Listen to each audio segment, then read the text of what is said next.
మీరు అనుకుంటూ ఉండొచ్చు, వీడి మొహం వీడి గనక మళ్ళీ పాడ్కాస్ట్ అంటే సంవత్సరానికో 6 నెలలకో వస్తాడని.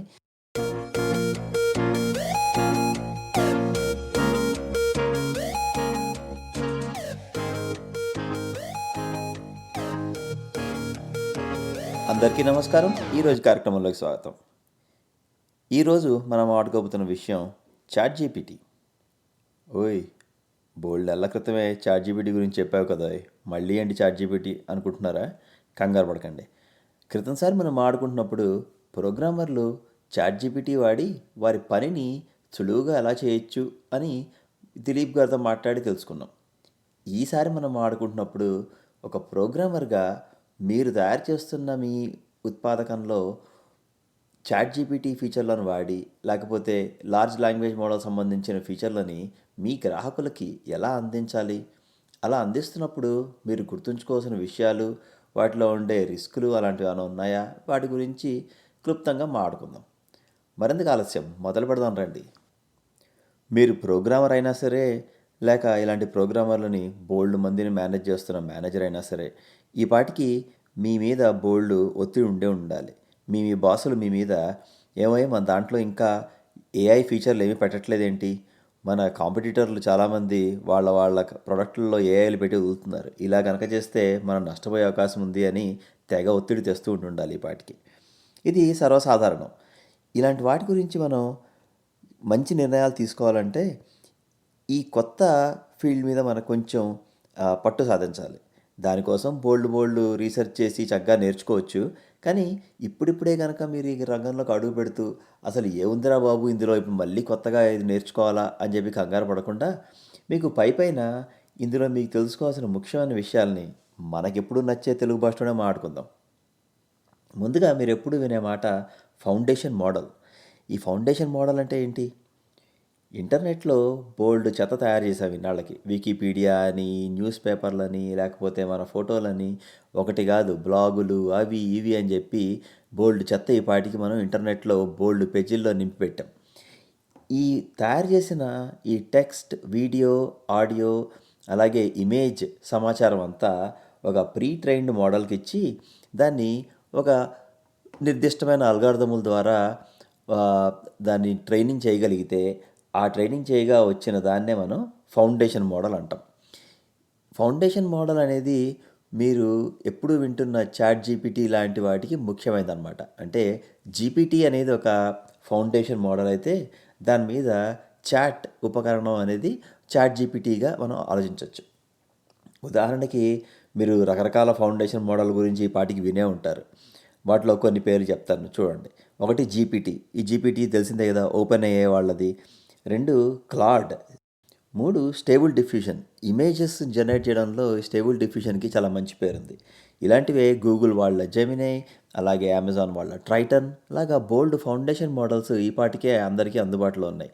వీటిలో వేటినన్నా ఉపయోగించి మీ ప్రాజెక్టుల్లో మీరు ఏఐ సంబంధించిన ఫీచర్లని మీ గ్రాహకులకి అందించవచ్చు.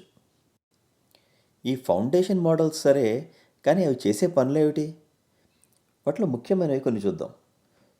సృజనాత్మకతను నిన్న కంటెంట్ జనరేషన్, బోల్డ్ టెక్స్ట్ ఇచ్చి దాన్ని క్లుప్తంగా చెప్పమనే సమరైజేషన్, అలాగే ప్రోగ్రాముల్ని రాయగలిగే కోడ్ జనరేషన్, అలాగా చాట్ జీపీటీలో వాడగలిగే ప్రశ్నలు జవాబులు, క్వశ్చన్ అండ్ ఆన్సరింగ్ అనమాట. ఈ 4 చాలా మటుకు ఫౌండేషన్ మోడల్స్లో మనం సర్వసాధారణంగా చూసేవే. ఇలాంటి ఫౌండేషన్ మోడల్స్తో పనిచేసేటప్పుడు మీరు తరచూ కొన్ని మాటలు వింటూ ఉంటారు. వాటి గురించి కాస్త తెలుసుకుందాం. వీటిలో ఎక్కువగా మీరు వినే మాటల్లో ఒకటి టోకెన్. అసలు టోకెన్ అంటే? పదానికి టోకెన్కి ఏమన్నా సంబంధం ఉందా? మనం ఫౌండేషన్ మోడల్స్తో పనిచేస్తున్నప్పుడు మనకి తెలిసిన తెలుగు భాషలోనో, ఇంగ్లీష్లోనో, సంస్కృతంలోనో మాట్లాడతాం. మరి కంప్యూటర్కో లేదా ఫౌండేషన్ మోడల్స్కో వాటితో సంబంధం లేదు కదా. వాటన్నిటినీ అది ఎన్కోడ్ చేసి వాటితో ఏదో తనకు కావాల్సిన పని చేసి మనకు కావాల్సిన ఆన్సర్ని ఇస్తుంది. అది ఏం చేస్తుంది లోపల అనేది మరి ఎప్పుడన్నా మాట్లాడుకుందాం. కానీ ఒక ప్రోగ్రామర్గా మీరు ఆలోచించేటప్పుడు ఈ టోకెన్ చాలా ముఖ్యమైన విషయం అని తెలుస్తుంది. ఎందుకంటే ఒక్కొక్క భాషలో ఆ భాష నుంచి టోకెన్గా మారేటప్పుడు టోకెన్ల సంఖ్య పెరగడం కానీ తగ్గడం కానీ జరుగుతూ ఉంటుంది. ఉదాహరణకి ఇంగ్లీష్ భాషలో కనుక మనం లార్జ్ లాంగ్వేజ్ మోడల్తో ఇంటరాక్ట్ అవుతుంటే ఒక్కొక్క ఇంగ్లీష్ పదానికి 1.1 టోకెన్ మనకి చూడొచ్చు. ఇది సరైన సంఖ్యనా ప్రతి మాటకి అంటే కాదు. ఒక రమారమి ఆ ఇంగ్లీష్ టు టోకెన్స్‌గా గనక మనం మారుస్తుంటే 1:1.1 అనేది మనం అనుకోవచ్చు. ఒక ఎస్టిమేట్ లాగా వాడుకోవచ్చు. కానీ తెలుగు భాషకో లేకపోతే సంస్కృతానికో వచ్చేటప్పటికి ఇది కాస్త సంక్లిష్టంగా మారుతుంది. ఎందుకంటే ఇంగ్లీష్‌లో అయితే గనక ఒక పదానికి ఒక టోకెన్ సులువుగా మనం తయారు చేసుకోవచ్చు. కానీ తెలుగులో భాషాపరమైన లేకపోతే దాని వ్యాకరణ పరమైన సమస్యల వల్ల మనకి ఒక ఒక పదానికి ఒక టోకెన్ వచ్చే అవకాశం ఉండదు. అప్పుడప్పుడు ఒక పదానికి 2 టోకెన్లు, 1.5 టోకెన్లు వచ్చే అవకాశం ఉంటుందన్నమాట. నాకెందుకు ఇన్ని టోకెన్లు ఉంటే నాకేంటి అవసరం? నేను తెలుగులో రాయాలంటే తెలుగులో రాస్తాను, లేకపోతే ఇంగ్లీష్లో మాట్లాడాలంటే ఇంగ్లీష్లో రాస్తాను. టోకెన్లతో అవసరం నాకేంటి అనుకుంటున్నారా? తప్పకుండా ఒక సాఫ్ట్వేర్ ప్రోగ్రామర్గా మీరు తయారు చేస్తున్న మీ సొల్యూషన్ ఎంత ఖర్చుతో కూడుకున్నది అనేది తెలుసుకోవడం మంచిది కదా. ఇప్పుడు ఓపెన్ అయ్యే వాళ్ళు 1000 టోకెన్లకి ఫలానా ఖర్చు అని చెప్పి మనకి బిల్లు వేస్తూ ఉంటారు. ఒకవేళ మీ ప్రోడక్ట్ వాడేవాళ్ళు ఒక 1,000,000 మంది ఉన్నారనుకోండి. 1,000,000 మంది ఒకే రోజు రకరకాల పెద్ద పెద్ద క్వశ్చన్లు అడుగుతున్నారంటే మీ ప్రోడక్ట్ ద్వారా మీరు ఆ టోకెన్ ఖర్చు అంతా మీకు పడుతుంది. మీ ప్రోడక్ట్ అమ్మకం ద్వారా వచ్చే డబ్బుల కన్నా ఓపెన్ అయ్యేవాడికి మీరు కట్టుకునే ఖర్చు ఎక్కువ అవ్వకుండా చూసుకోవడం అనేది ఒక మంచి సాఫ్ట్వేర్ ఇంజనీర్గా మీరు చేయాల్సిన పనుల్లో మొట్టమొదటిది. టోకెన్ తర్వాత మీరు తరచూ వినే మరొక మాట కాంటెక్స్ట్. కాంటెక్స్ట్ అంటే ఒక చిన్న ఉదాహరణతో చూద్దాం. చాట్‌జీపీటీని మీరు చిరంజీవి నటించిన మొదటి చిత్రం ఏది అని ఒక ప్రశ్న అడిగారు. అది కాసేపు ఆలోచించి ఆ మొదటి చిత్రం ఏదో మనకు చెప్పింది. రెండో ప్రశ్నగా అది ఎప్పుడు విడుదలైంది అని అడిగారు అనుకోండి. దానికి కావాల్సిన సమాధానం కూడా మీకు వస్తుంది. అది సరైన సమాధానమా కాదా అనేది పక్కన పెడితే ఏదో సమాధానం మాత్రం చెప్తుంది. అది కూడా చిరంజీవి నటించిన మొదటి సినిమా ఎప్పుడు విడుదలైంది అనే దాన్ని అది అర్థం చేసుకొని మీకు సమాధానం చెప్పడానికి ప్రయత్నిస్తుంది. మొదటి ప్రశ్నలో చిరంజీవి మొదటి సినిమా అనే 2 అంశాలు దానికి అర్థమయ్యాయి. కానీ రెండో ప్రశ్నలో మీరు అది ఎప్పుడు విడుదలైంది అన్నారు. అది అంటే ఏది? అది అంటే చిరంజీవి గురించి మనం మాట్లాడుతున్నామా? చిరంజీవి నటించిన మొదటి సినిమా గురించి మాట్లాడుతున్నామా? ఈ అది అనే దాన్ని అర్థం చేసుకోవడమే కాంటెక్స్ట్లో ముఖ్యమైన విషయం. కొన్ని ఎల్ఎల్ఎంలు కాంటెక్స్ట్ని ఎక్కువగా కలిగి ఉంటాయి. కొన్ని ఎల్ఎల్ఎంలు కాంటెక్స్ట్ని తక్కువగా మనకి అందుబాటులోకి తెస్తాయి. మీ ప్రోగ్రాంలో మీరు మీ గ్రాహకులకి అందుబాటులో తెద్దామనుకుంటున్న మీ ఫీచరు ఎంత కాంటెక్స్ట్ అవసరము అనేది మీ యూస్ కేస్ బట్టి ఆధారపడి ఉంటుందన్నమాట. ఒక సాఫ్ట్వేర్ ఇంజనీర్గా లేకపోతే ఒక ఆర్కిటెక్ట్గా మీరు గుర్తుంచుకోవాల్సిన విషయాల్లో టోకెన్ల తర్వాత అతి ముఖ్యమైనది ఈ కాంటెక్స్ట్ విండో. ఎంతవరకు విషయాలన్నది వెనక్కి చూసి తెలుసుకొని అర్థం చేసుకోగలగాలి మీ యూస్ కేస్లో అనేది మీరు ఆలోచించుకొని దానికి తగ్గట్టుగా మీరు ముందుగానే ప్రణాళిక రచించుకోవాలన్నమాట. అసలు ఈ ఫౌండేషన్ మోడల్స్ ఎలా పనిచేస్తాయి? అసలు ఎలా తయారు చేస్తారు? న్యూరల్ నెట్వర్క్స్లో ట్రాన్స్ఫార్మర్స్ పాత్ర ఏంటి? అలాగే నెక్స్ట్ వర్డ్ ప్రెడిక్షన్ అంటే అర్థం ఏంటి? దానికి మన ఈ ఎల్ఎల్ఎమ్స్కి సంబంధం ఏంటి? వీటన్నిటి గురించి భవిష్యత్తులో ఎప్పుడైనా మనం మాట్లాడుకుందాం. ఈరోజు కార్యక్రమాన్ని మనం ఒక మేనేజర్గానో లేకపోతే ఒక సాఫ్ట్వేర్ ఇంజనీర్గానో మీరు ఎల్ఎల్ఎం ఫీచర్లని మీ గ్రాహకులకు అందించాలంటే మీరు తెలుసుకోవాల్సిన అలాగే మీరు ఆచరించాల్సిన కొన్ని ముఖ్యమైన విషయాల గురించి మాత్రమే ఈరోజు మనం తెలుసుకుందాం. ఇంకాస్త ముందుకెళ్ళి నేను నా ప్రోడక్ట్లో ఏఐ ఫీచర్లని నా గ్రాహకులకి అందిద్దాం అనుకుంటున్నాను. అలా అందించాలి అనుకున్నప్పుడు నేను తెలుసుకోవాల్సిన కొన్ని ముఖ్యమైన విషయాల్ని అలాగే నేను ఎలా ప్రణాళిక రచించుకోవాలో ఈరోజు మనం మాట్లాడుకుందాం. ముఖ్యంగా అసలుకి మన గ్రాహకులకి ఈ జెన్ ఏఐ ఫీచర్లు అవసరమా లేదా అనేది తెలుసుకోవడం అత్యంత ముఖ్యం. అంటే నా అప్లికేషన్ వాడేవాళ్ళు ఎలాంటి వాళ్ళు ఇలా ప్రశ్నలు జవాబులు టైప్ చేసి వాళ్ళకి కావాల్సిన పనులు చేసుకోవడానికి సుముఖత చూపుతారా లేదా అనేది అత్యంత ముఖ్యమైన పని. అలాగే అసలు ఈ జెన్ ఏఐ ఫీచర్లు లేకుండా నేను ఇంకా ఏదైనా మంచి ఫీచర్లని నా గ్రాహకులకి త్వరగా అందించగలుగుతానా అనేది కూడా తెలుసుకోవడం చాలా ముఖ్యం. లేదు నా గ్రాహకులకి జెన్ ఏఐ ఫీచర్లు వాడడం చాలా చాలా అవసరం అని చెప్పి మీరు నిర్ణయించుకున్నారు. అప్పుడు మీరు రెండో అడుగు వేయాలి. అదేంటంటే ఒక మోడల్ని సెలెక్ట్ చేసుకోవాలి. ఇందాక మనం చెప్పుకున్న ఫౌండేషన్ మోడల్స్లో ఆల్రెడీ ప్రీ ట్రైన్డ్ మోడల్ని యథాతథంగా తీసుకుందామా, లేకపోతే నా వ్యాపార అవసరాలకి సంబంధించిన మోడల్ కోసం నేను దాన్ని ఫైన్ ట్యూన్ చేసిన మోడల్ని మనం వాడదామా అనేది మీరు ఆలోచించాల్సిన విషయాల్లో రెండోది. అందులో ప్రీ ట్రైన్డ్ మోడల్ అంటే ఏంటంటే మనం చెప్పుకున్న జెమినై, లేకపోతే ట్రైటన్, లేదా క్లాడ్, వీటన్నిటిని యథాతథంగా మీరు మీ ప్రోగ్రాంలో వాడుకుని మీ గ్రాహకులకు కావాల్సిన ఫీచర్లని దాని ద్వారా అందించగలిగితే దాన్ని యాజ్ ఈజీగా వాడుకోవడం అంటారు. అంటే మనం దాన్ని ఏం మార్చట్లేదు, దానితోటి ఎలా పనిచేయాలో దాంతో అలా పనిచేస్తే సరిపోతుంది. అంటే మనం కొత్తగా దాన్ని ఫైన్ ట్యూన్ చేసి మన వ్యాపార రహస్యాలని దానికి చెప్పి దాన్ని మనకి తగిన విధంగా పనిచేసుకోవాల్సిన అవసరం లేదు అనుకుంటే ప్రీ ట్రైన్డ్ మోడల్ వాడుకుంటే సరిపోతుంది. అలా కాకుండా నా వ్యాపార అవసరాలు చాలా చాలా భిన్నమైనవి, వాటి యొక్క విషయాలు నా ప్రీ ట్రైన్డ్ మోడల్స్కి అంటే జెమినై కానీ ట్రైటన్కి కానీ తెలిసే అవకాశమే లేదు, అలానే వాళ్ళు దాని మీద ట్రైనింగ్ నా వ్యాపార అవసరాలని వాళ్ళు ట్రైనింగ్ డేటాలో వాడుకునే అవకాశమే లేదు అనుకున్నప్పుడు మీరు ఆల్రెడీ మనకి మార్కెట్లో ఉన్న ఈ ప్రీ ట్రైన్డ్ మోడల్ని తీసుకొని వాటిని మీ వ్యాపార విషయాలను నేర్పించి అంటే దాని ద్వారా ఫైన్ ట్యూన్ చేసి వాడుకోవచ్చు అనమాట. కానీ అలా ఫైన్ ట్యూన్ చేయడం అనేది బోల్డ్ ఖర్చుతో కూడుకున్న పని. అదొకటి ఆలోచించుకోవాలి. ఇక మూడో విషయం, మీకు కావాల్సిన మోడల్ మీరు సెలెక్ట్ చేసుకున్నాక దాన్ని మీ వ్యాపారానికి తగ్గట్టుగా మార్చుకోగలగాలి. అంటే ఇప్పుడు మార్కెట్లో మనకి ఒక ఎల్ఎల్ఎం ఉంది కదా అని చెప్పి దాన్ని తీసుకొని మీ వ్యాపారానికి యథాతథంగా వాడలేరు. దానికి మీ వ్యాపారం సంబంధించిన కొన్ని విషయాల్ని మనం చెప్పగలగాలి. ఇందాక మనం చెప్పుకున్న కాంటెక్స్ట్ గురించి మాట్లాడుకున్నాం కదా, అందులో అనమాట. దాన్నే ప్రాంప్ట్ ఇంజనీరింగ్ అంటారు. మీ వ్యాపారానికి తగ్గట్టుగా మీ వ్యాపార విషయాలని దానికి కొంచెం చెప్పి మీరు ఏ పని చేయాలనుకుంటున్నారో అది క్లుప్తంగా దానికి అర్థమయ్యే విధంగా మాట్లాడి దానికి మీకు కావాల్సిన సమస్యని ఇస్తే మీకు కావాల్సిన ఆన్సర్ని సరిగ్గా ఇచ్చే అవకాశం ఉంటుంది. అసలు ప్రాంప్ట్ అంటే ఏంటి? ఎల్ఎల్ఎంకి అంటే లార్జ్ లాంగ్వేజ్ మోడల్కి మనకు కావాల్సిన పనిని చెప్పే విధానాన్ని ఒక ప్రాంప్ట్ అనొచ్చు. దాన్ని మనకిచ్చే ఇన్స్ట్రక్షన్స్ని ప్రాంప్ట్స్ అంటూ ఉంటారు. ఈ ప్రాంప్ట్స్లో రకరకాల ప్రక్రియల్ని కనిపెట్టారు. దాంట్లో ముఖ్యంగా మీరు చూసేది జీరో షాట్ లెర్నింగ్ అని ఒకటి చూస్తూ ఉంటారు. అలాగే few shot learning, chain of thought అనేవి బాగా తరచూ వినపడే మాటలు. వీటిలో జీరో షాట్ లెర్నింగ్ అంటే ఒక బేసిక్ ప్రాంప్టింగ్ అనమాట. అంటే పెద్దగా మనం దానికి ఎక్కువ సమాచారాన్ని ఇవ్వకుండా ఎల్ఎల్ఎంకి మనకు కావాల్సిన విషయాన్ని అడగటాన్ని జీరో షాట్ లెర్నింగ్ అంటారు.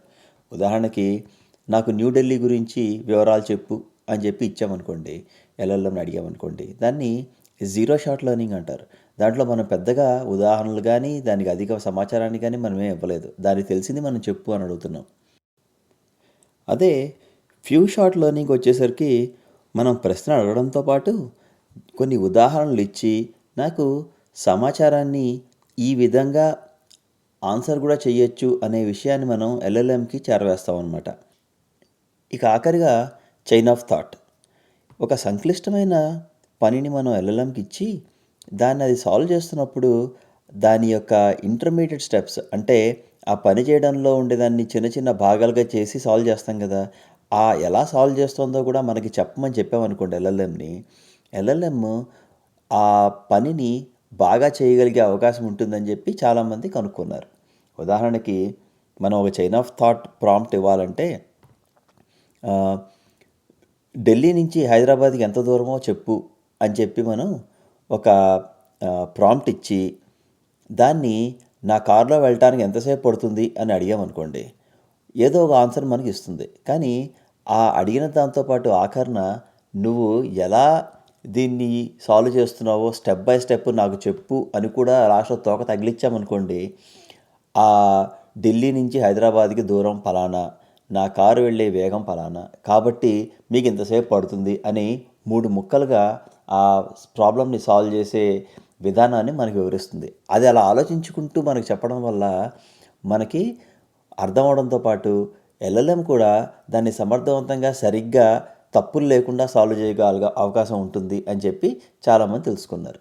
ఇప్పుడు చైన్ ఆఫ్ థాట్ అనేది మీ ఎల్ఎల్ఎంని వాడకంలో అతి ముఖ్యమైన పాత్ర వహిస్తుంది అనటంలో ఎటువంటి సందేహం లేదు. సో మొట్టమొదటిది మనకు అవసరం ఉందా లేదా అని తెలుసుకోవాలి.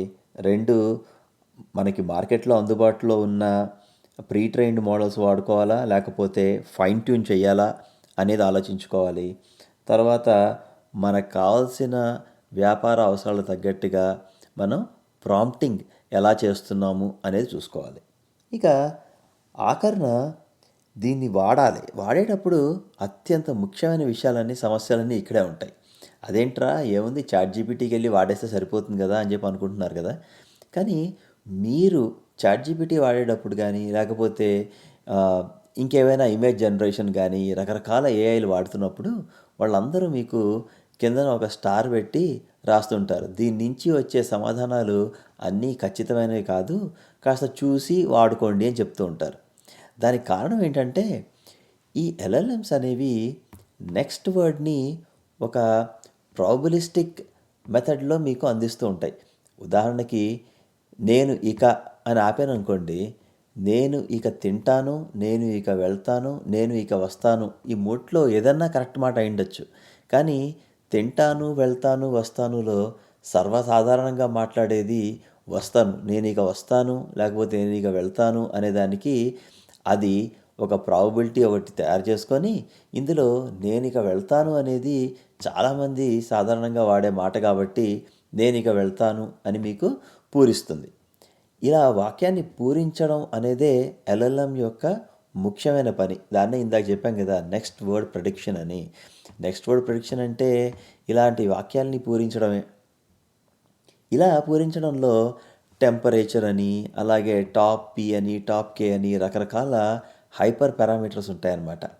వీటి ద్వారా ఎల్ఎల్ఎం ఎలాంటి ఆన్సర్స్ని మీ ముందుకు ఇస్తుంది అనేది ఆధారపడి ఉంటుంది.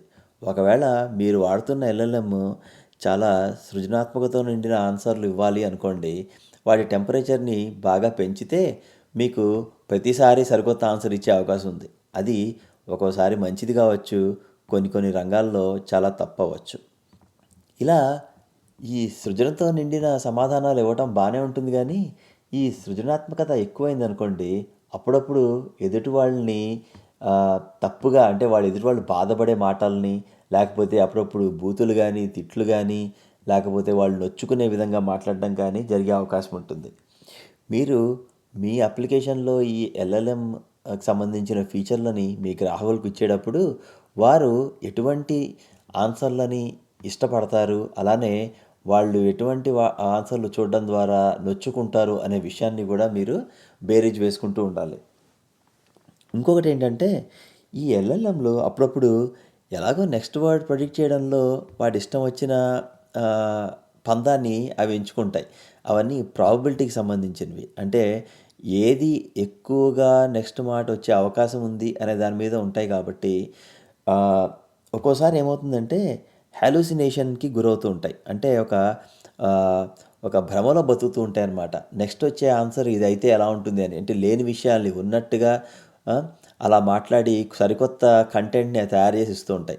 దాని నుంచి వస్తున్న సమాధానాలు కరెక్టా కాదా, అసలు అవి నిజానికి సంబంధించినవా లేకపోతే అభూత కల్పనలా అని తెలుసుకోవడం గ్రాహకుడి వంతు అవుతుంది. కాబట్టి ఇలాంటి రిస్క్లన్నింటినీ మనం గుర్తుపెట్టుకొని మీ ప్రాజెక్ట్స్లో ఎల్ఎల్ఎంకి సంబంధించిన ఫీచర్లని మీ గ్రాహకులకి మీరు అందించవచ్చు. మీ గ్రాహకులకి జెన్ఏఐ ఫీచర్లు కావాలి అని నిర్ణయించుకొని ఒక మంచి మోడల్ సెలెక్ట్ చేసుకొని దానికి ప్రాంప్ట్లు రాసి దాంట్లో ఉన్న రిస్కులన్నింటినీ అర్థం చేసుకొని మీరు మీ ప్రోడక్ట్ని రిలీజ్ చేద్దామని చెప్పి రెడీ అయ్యారు. కానీ ప్రతి సాఫ్ట్వేర్ ప్రోగ్రామ్ డెవలప్మెంట్లో అతి ముఖ్యమైన స్టేజ్ దాన్ని పరీక్షించడం. మనం రాసిన ప్రోగ్రామ్ కరెక్టా కాదా అని తెలుసుకోవాలి కదా.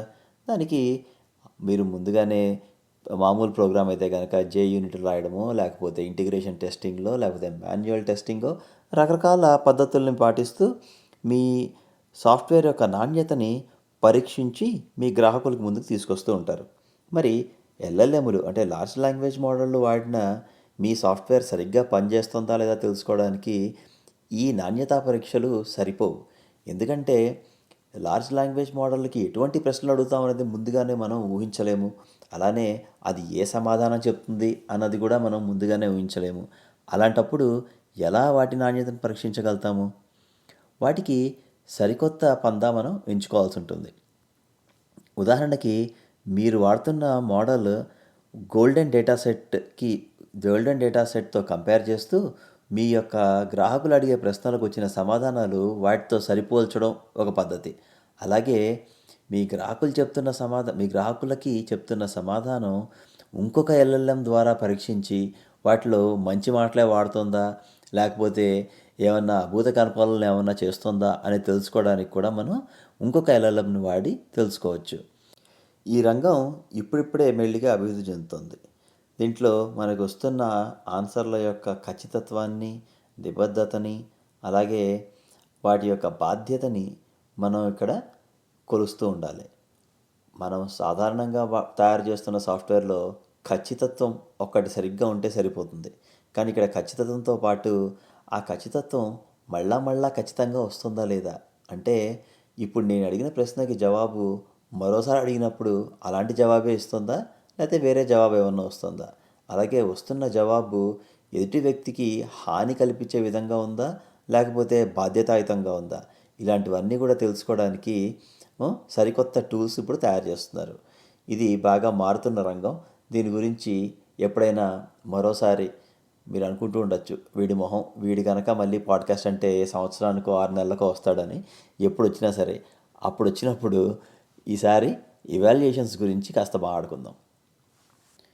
ఈరోజు మనం సాఫ్ట్వేర్ ప్రోగ్రామర్లకి అలాగే వారి మేనేజర్లకి వారి ప్రోగ్రాముల్లో ఎల్ఎల్ఎం ఫీచర్లను వారి గ్రాహకులకు అందించాలంటే వారు తెలుసుకోవాల్సిన విషయాల గురించి ఒక చిరు పరిచయంగా కాంటెక్స్ట్, టోకెన్స్, అలాగే వారు వాడుకోవాల్సిన ఫౌండేషన్ మోడల్స్, వాటి యొక్క రిస్క్స్, వీటి గురించి క్లుప్తంగా తెలుసుకున్నాం. వీటి మీద ఇంకా లోతైన విషయాలు కనుక మీకు తెలుసుకోవాలనుకుంటే మీ అభిప్రాయాలు నాతో పంచుకోండి. నేను వాటి గురించి వచ్చే పాడ్కాస్ట్లో మాట్లాడడమో లేకపోతే వాటి గురించి ఇంకా బాగా తెలిసిన వాళ్ళని ఇంటర్వ్యూ కోసం ఇక్కడికి పిలిపించడానికో ప్రయత్నిస్తాను. అప్పటిదాకా ఉంటాను. సెలవు.